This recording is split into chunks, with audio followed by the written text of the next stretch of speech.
안녕하세요, 여러분. 오늘은 제가 수년 동안 마음속에 숨겨두었던 이야기를 지금 얘기하고 보니 아직도 엇갈리는 마음이 듭니다. 그것은 수년 전 스마트폰이 막 대중화되어 모든 사람이 휴대전화로 하우스키핑 등의 다양한 서비스를 주문할 수 있다는 사실에 들떠있던 때였습니다. 당시 저는 이혼하지 않았지만 남편과 저는 이미 관계가 틀어지고 있었습니다. 제가 아이를 낳은 후로 우리는 다시는 섹스를 하지 않았습니다. 나는 수줍은 사람이고 이 문제를 제기하기에는 너무 부끄럽습니다. 그는 스스로 나에게 손을 대지 않았습니다.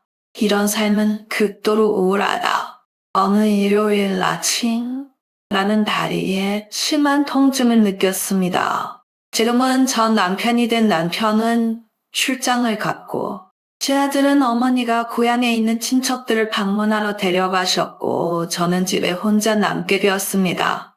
너무 고통스러워서 휴대폰으로 홈 마사지 서비스를 검색해볼까 생각했어요.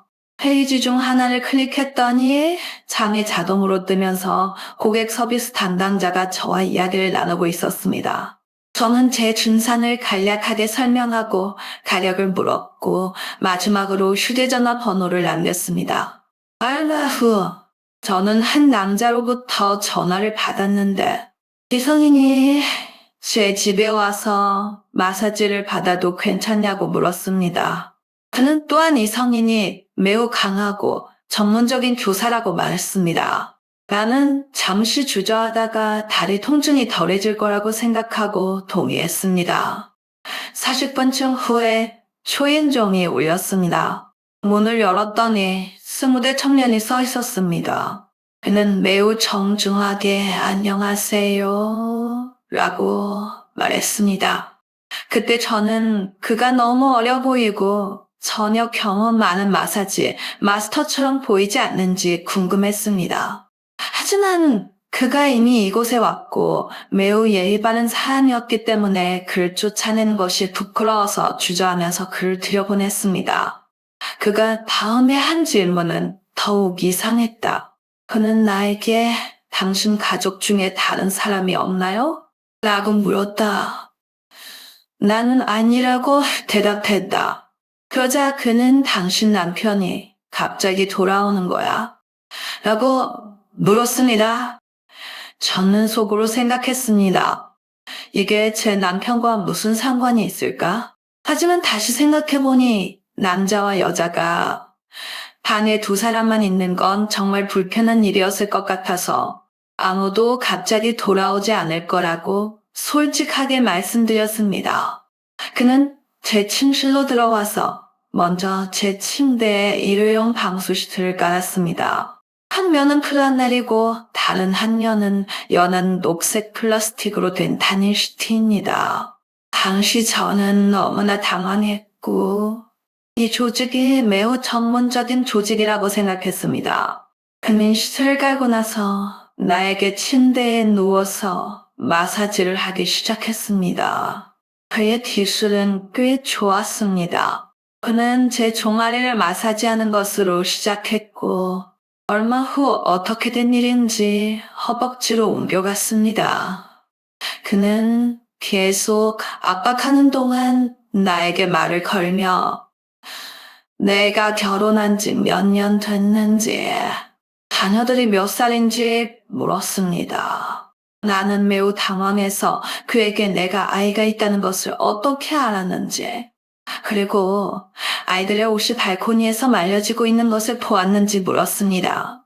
그는 아니라고 말했고, 내 골반을 보면 아이를 낳았다는 걸 알 수 있다고 말했습니다. 저는 매우 놀랐고, 이것이 어떻게 보일 수 있냐고 물었습니다. 그는 물론이라고 확신에 찬 어조로 말하며 내 골반이 확장되어 원래 위치로 돌아오지 않았다고 덧붙였다. 그렇게 해서 우리는 골반 재위치에 대해 이야기하게 되었습니다. 그는 추가 비용을 내면 골반 위치를 바꿔줄 수 있다고 말했습니다. 비용이 얼마나 들겠느냐고 물었더니 미용실에서는 한 번에 3, 4천 위안이 들지만 요즘 매장에서 프로모션을 해서 2천 위안만 받는다고 하더군요. 그는 또한 골반을 재해치시키지 않으면 우선 엉덩이가 생기기 쉽고 요실금에 생기고 몸매가 보기 흉해지고 심지어 성생활이 불행해질 수 있다고 말하며 많은 단점을 말해주었습니다. 그는 말도 안 되는 소리를 많이 했고 심지어 휴대전화에 있는 소위 복원 전과 복원 후 사진까지 보여주었어요. 왜인지는 모르겠지만 나는 그에게 설득당했다. 많은 속으로 생각했다. 속았어도 전 하려면 됐지. 이번에 안 되면 다음에는 그냥 안 하면 돼. 이때쯤 그는 다리 마사지를 거의 끝내고 있었기 때문에 골반 위치 조정 패키지를 온라인에서 구매하라고 한 다음 골반 마사지를 시작했습니다. 그는 나를 옆으로 돌리고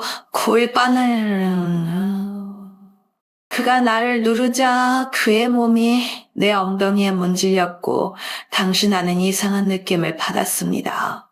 갑자기 그는 내 하체를 만지며 말했다. 당신의 치골은 괜찮아요. 너무 팽창하지 않았어요. 나는 그때 충격을 받았지만 그의 말이 내 놀라움을 막았다. 그러자 몸에 이상한 게 느껴졌다. 그 압박이 애무로 바뀌었고 나는 부끄럽게도 그에게 흥분했다.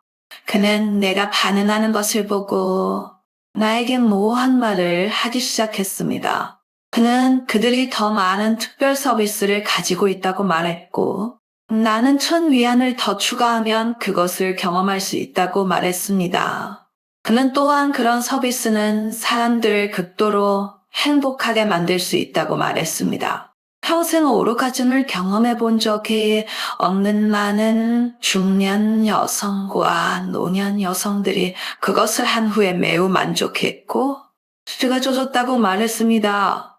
그제서야 나는 그가 처음에 왜 나에게 방수시술을 씌웠는지 이해했습니다. 나는 이미 지러움이 났지만 여전히 침착함을 가장하고 평범한 어조로 그가 어떤 서비스를 제공하는지 물었습니다. 그는 뭐든지 괜찮다고 했습니다. 입을 써도 되고 손을 써도 되고 장난감을 써도 되고 심지어 실제 싸움을 해도 된다고 했습니다. 제가 신경 쓰지 않는다면요. 당시 제가 무슨 생각을 했는지는 모르겠지만 어떻게 된 일인지 리안을 다시 주문하게 되었네요. 그는 주문을 한 후 열을 방출하는 눈 가리개를 착용하겠느냐고 물었고 그것이 긴장을 푸는데 도움이 될 것이라고 말했습니다. 생각해보니 낯선 사람이 내 몸에 손을 대는 걸 보는 건 정말 당혹스러운 일이어서 동의했습니다. 눈 가리개를 한 후 말할 수 없는 일이 우리에게 일어났습니다. 지금은 정확히 무슨 기분이었는지 기억이 나지 않습니다. 섹스에 대한 기억에 남는 순간이 없는 것 같습니다. 다만 매우 긴장하고 흥분했지만 부끄럽고 불안했다는 것만 기억합니다. 그런데 그는 콘돔도 착용하고 아주 전문적이었고 장비도 아주 완벽했어요.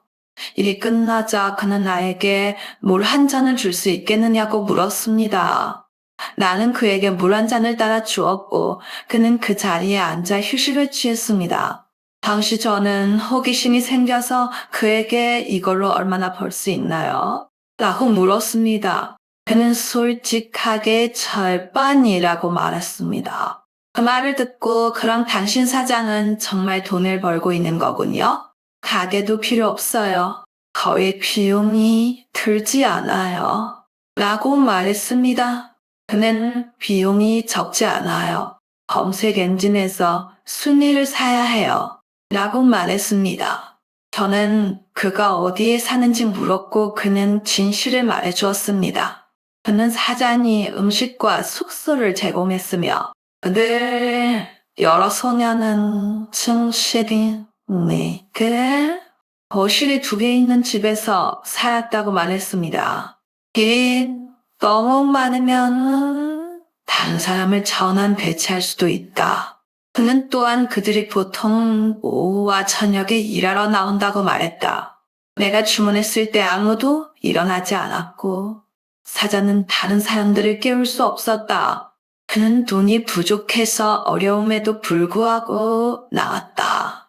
그의 가족은 시골 출신이고 고향에 여자친구가 있고 집을 짓기 위해 돈을 모아야 한다. 그는 심지어 마사지사 자격증이 있고 정식으로 마사지 분야에서 일했다고 나에게 자랑하기도 했습니다. 그런 비공식적인 직업이라면 상황에 따라 다릅니다. 그가 성공하면 더 많이 벌 수 있을 겁니다. 그렇지 않다면 잊어버리세요. 그가 떠났을 때 그는 매우 정중했고 다음에 그를 찾고 싶을 때 그 플랫폼을 통해 연락할 수 있다고 말했습니다. 그의 번호는 XX였습니다. 그는 내 연락처를 비밀리에 올리지 말라고 했습니다. 상사가 알면 그에게 아무런 업무도 맡기지 않을 테니까요. 그렇게 말하고 그는 반쯤 절을 하고 고맙습니다. 안녕히 계세요. 라고 말했다. 그는 일회용 침대 시트를 구겨서 쓰레기 봉지에 넣고 포장해서 집에 흔적을 남기지 않았다. 나는 그곳에 홀로 남겨졌고 머릿속은 텅 비어 있었고 나는 오랫동안 멍하니 있었다. 그 후로 나는 그를 다시 찾지 않았습니다. 사실 나는 그를 찾지 않았을 뿐만 아니라 그것을 몹시 후회했습니다. 저는 매일 저 사람이 에이즈에 걸렸을까? 걱정합니다. 그의 혀는 거의 내 온몸을 핥았다. 만약 내가 어디에 작은 상처가 생겨서 에이즈에 감염되었다면 생각하면 생각할수록 더 무서워진다. 나는 항상 그런 사람들이 성병을 옮기는 복인자라고 느낀다. 그 몇 달 동안 나는 매일 인터넷에서 에이즈 증상을 검색했고 거의 쓰러질 뻔했습니다.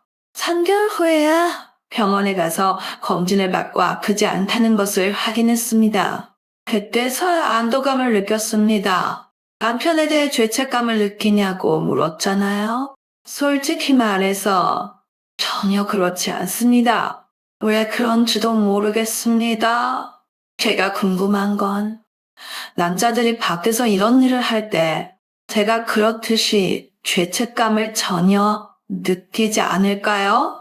나중에 전 남편이 자신의 애인과 밖에서 공개적으로 살았기 때문에 이혼했지만 그것은 나중에 이야기하겠습니다. 이혼 후 저는 제 가게를 열었고 사업도 잘 되었고 새로운 파트너도 생겼습니다. 상상해 보세요. 8년 후, 딱 2년 전에 저는 그 소년을 다시 만났습니다. 그날 제 가장 친한 친구와 저는 저녁을 먹으러 호텔에 갔습니다. 그는 로비 매니저였고 로비에 서 있었습니다. 저는 기억력이 아주 좋아서 첫눈에 그를 알아봤습니다. 그때 제 심장이 매우 빨리 뛰었지만 그는 저를 알아보지 못했습니다.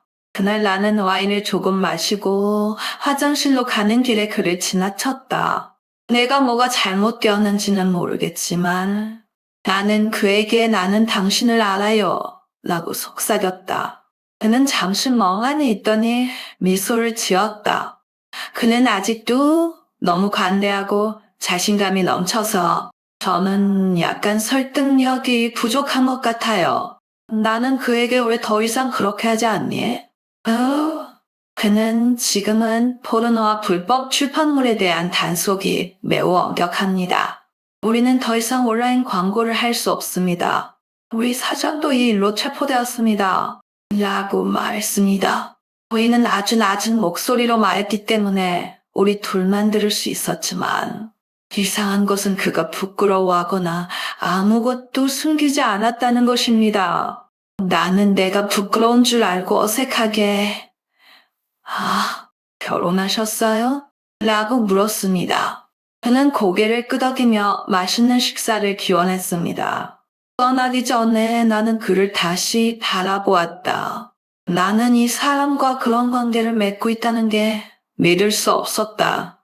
나중에 어느 젊은 자매가 해외에서 저지른 터무니없는 일들을 나에게 들려주었는데 그 이야기를 들은 그녀는 매우 기뻐했습니다. 나는 그녀에게 에이즈에 걸리는 게 무섭지 않아. 그때 신체 검진 보고서를 받았더라도 에이즈는 3개월의 잠복기가 있어서 잠복기 동안에는 발견할 수 없어. 라고 말했다. 그 젊은 여성은 내 말을 듣고 시들해져서 겁주지 마.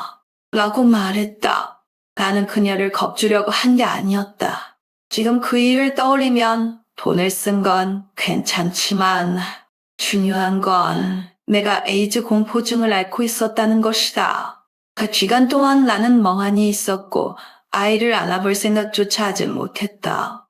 정말 가치가 없습니다. 순간에 어처구니 없는 일로 인해 저는 제 자신을 보호하지 못했고 결국 다음 몇 달 동안 내부 소비에 시간을 낭비하게 되었습니다. 게다가 그때 알려준 결제 링크가 사기일 수도 있는데 저는 아무런 조치도 취하지 않았습니다. 지금 생각해보면 결국 심각한 일이 일어나지 않아서 다행이었어요. 그 사건이 나에게 어떤 이득을 가져왔느냐고 물었을 때 나는 그것에 대해 생각해보고 그중 몇 가지를 간략하게 요약했습니다. 우선 저는 제가 고귀한 사람이 아니라는 걸 알고 있으며 때로는 매우 멍청할 수도 있습니다. 그 이후로 나는 다른 사람들에게 그렇게 많은 것을 요구하지 않게 됐습니다. 둘째, 나는 다시는 누구에게도 도어-투도어 서비스를 제공해 달라고 감히 부탁하지 않을 것입니다.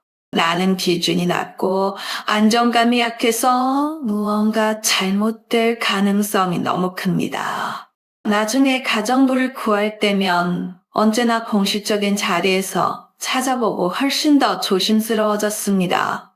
내가 너한테 이 비밀을 말하는 게 터무니없다고 생각하지 않아. 하지만 요약하자면 제가 가장 크게 느낀 건 그때 정말 무서웠다는 거예요. 좋아요. 오늘 영상은 여기까지입니다. 안녕히 가세요.